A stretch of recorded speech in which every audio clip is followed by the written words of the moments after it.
तुम खुद देखो 40 वर्ष तक मनुष्य अपनी जिंदगी को सही जीता है। कितने साल? जम के बोलो जरा। 40 साल तक मनुष्य अपने जीवन को सही जीता है। खूब खाता, आराम से पचता, खूब डेंटिंग पेंटिंग सब चकाचक, कपड़े मपड़े सब जोरदार, रकम मकम सब पहने, खूब अच्छा लगे, क्योंकि 40 वर्ष की जिंदगी तुम्हारी है तो 40 साल तक मनुष्य अपने जीवन को सही जीता है। 40 के बाद किसकी लगी थी? जम के बोलो। गधे की। तो 40 से 60 तक मनुष्य गधे जैसा बोझा ढोता है। बच्चों को बड़ा करना है, शादी करना है, मायरा भरना है, परिवार को पालना है, तो बोझा ढो रहा है। जैसे गधा बोझा नहीं ढोता, ऐसे 60 तक बोझा ढोया। 60 के बाद उम्र किसकी लगी? कुत्ता की। जब 80 की उम्र में आता है तो कुत्ते को दरवाजे पे रखा जाता है। जब तुम्हारी 80 की उम्र होगी तो घर के लोग कुर्सी डाल के, खटिया पलंग दरवाजे के पास हॉल में बिठा देंगे, वहीं बैठे, और रोटी भी दरवाजे के पास, चाय भी दरवाजे के पास, क्योंकि कुत्ते को अंदर परमिशन नहीं है। और कोई भी मिलने आया तो वहीं से चिल्लाया, वहीं से आवाज, क्योंकि कुत्ते की उम्र लगी है, वहीं से।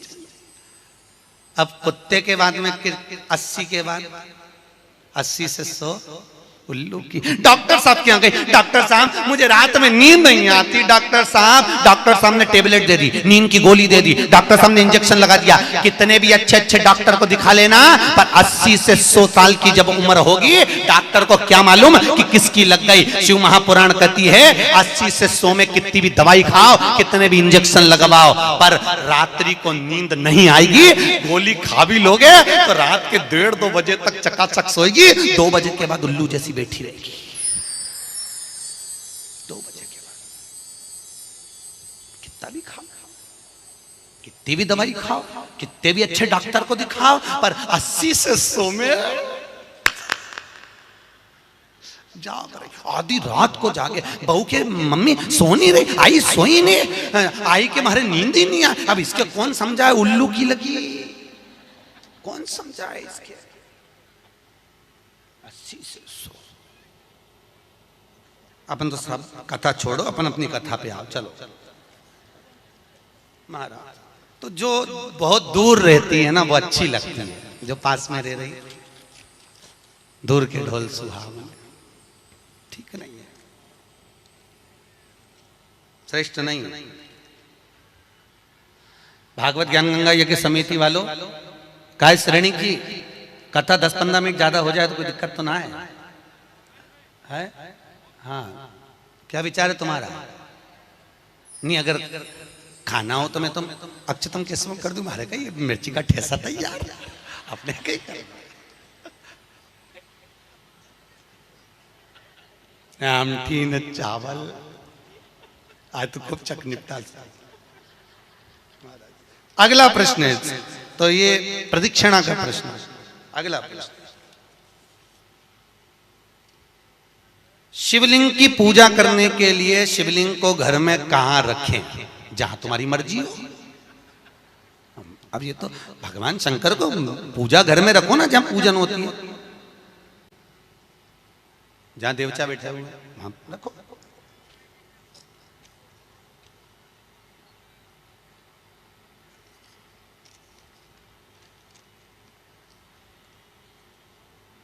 पीपल के पेड़ को सोमवती अमावस्या के दिन 108 फेरी क्यों लगाई जाती है? वाह, बहुत बढ़िया। हमने तो नहीं की कि लगाओ, अब तुम्हारा मन है 108 लगाने का। याद रखना, पीपल के वृक्ष की परिक्रमा करने से वैभव बढ़ता है, आंवले के वृक्ष की परिक्रमा करने से लक्ष्मी बढ़ती है। याद रखिए, तुलसी की परिक्रमा करने से सौभाग्य बढ़ता है। अब 108 मन का लगाओ, चाहे 208 लगाओ, 216 लगाओ, ये आपके ऊपर है। यहाँ आपका भाव होना चाहिए कि हम भगवान को कैसे रिझाएं। कैसे रिचार्ज? ये आपका भाव है। उसका फल क्या है? तो उसका फल वैभव प्राप्ति का है, धन प्राप्ति का, यश प्राप्ति का। आप जितनी लगा,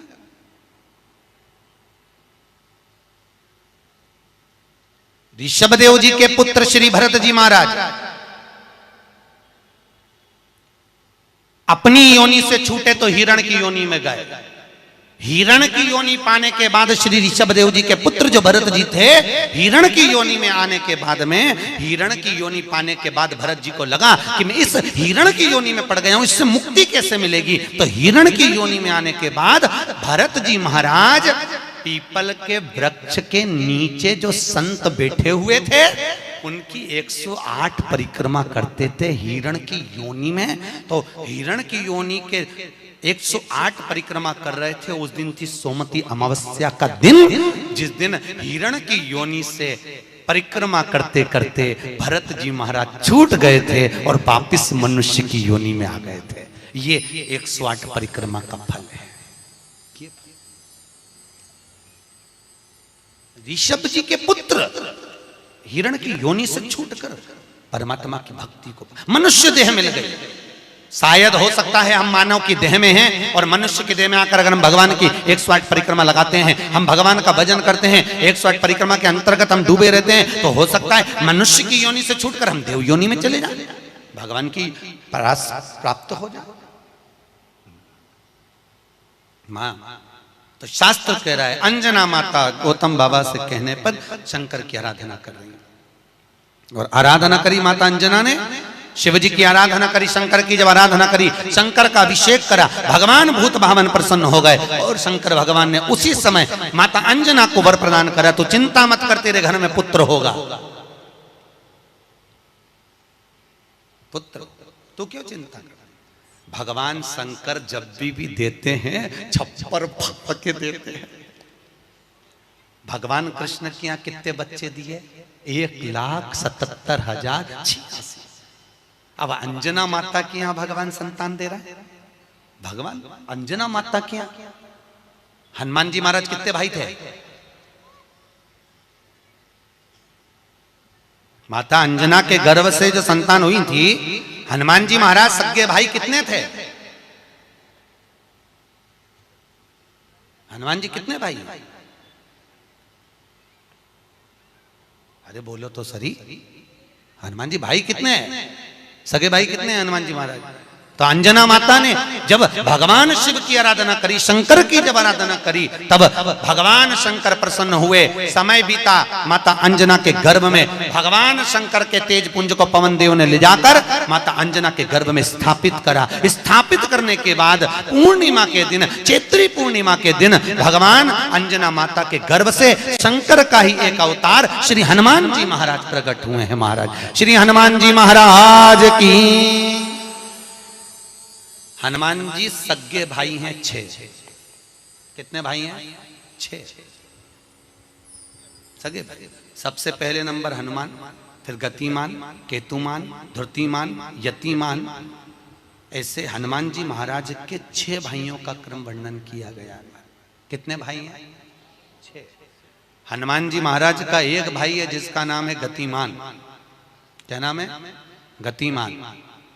और जिसके यहाँ पर फैक्ट्री हो, किसी भी तरह की फैक्ट्री हो, चाहे वो नट बोल्ट की हो, पानी की हो, किसी भी तरह की फैक्ट्री हो, अगर फैक्ट्री में जरा सी भी तकलीफ आती है तो हनुमान जी महाराज के उल्टा पांव, लेफ्ट पांव के नीचे का सिंदूर लाकर गतिमान का नाम लेकर अगर फैक्ट्री पर स्वस्तिक बना दिया जाता है तो वो फैक्ट्री धड़ाके से चलना चालू हो जाती है, कभी खराब नहीं होती, कभी परेशान नहीं करती। महाराज गतिमान हनुमान जी के 3 नंबर का भाई, गतिमान का नाम।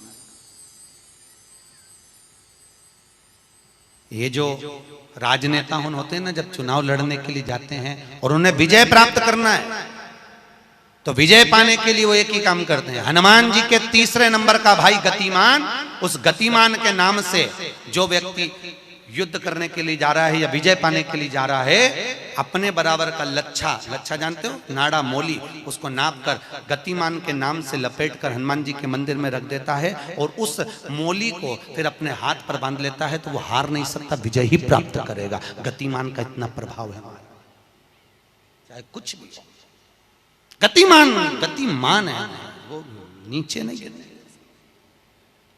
उसकी प्रखरता गतिमान। श्री हनुमान जी महाराज का प्रागट्य हुआ, अंजना माता के गर्भ से श्री हनुमान जी महाराज प्रकट हुए। पवन तनय संकट हरन मंगल मूर्त रूप, राम लखन सीता सहित हृदय बसौ सुर भूप। श्री हनुमान जी महाराज प्रकट हुए। देवताओं ने पुष्पों की वृष्टि करी, गंधर्व गान करे, अप्सरा नृत्य करी, चारों तरफ सुख समाहित हुआ। श्री हनुमान जी महाराज की, हनुमान जी महाराज प्रकट हुए। प्रबल रावण को मारने में सबसे ज्यादा सहयोग किसने करा था? अरे जम के तो बोलो, हनुमान जी। पूरी पृथ्वी पर सबसे ज्यादा मंदिर किसके हैं? बोलो तो हनुमान के। अपने करमाला में तुम गिनना, अगली बार आऊंगा तो पूछूंगा। अगर अगली बार भागवत ज्ञान गंगा यज्ञ समिति ने मान लो बुलाया, तो पूछूंगा आपसे आके कि करमाला में कितने हनुमान जी के मंदिर हैं और राम जी के मंदिर कितने हैं। राम जी के मंदिर अगर 5 होंगे तो हनुमान जी के मंदिर 20 होंगे।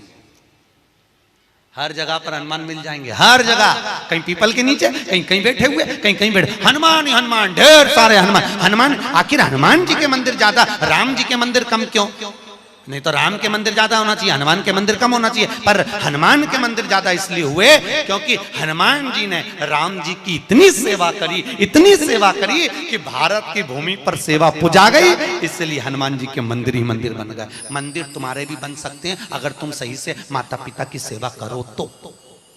मंदिर बनने में देरी नहीं लगी, तुम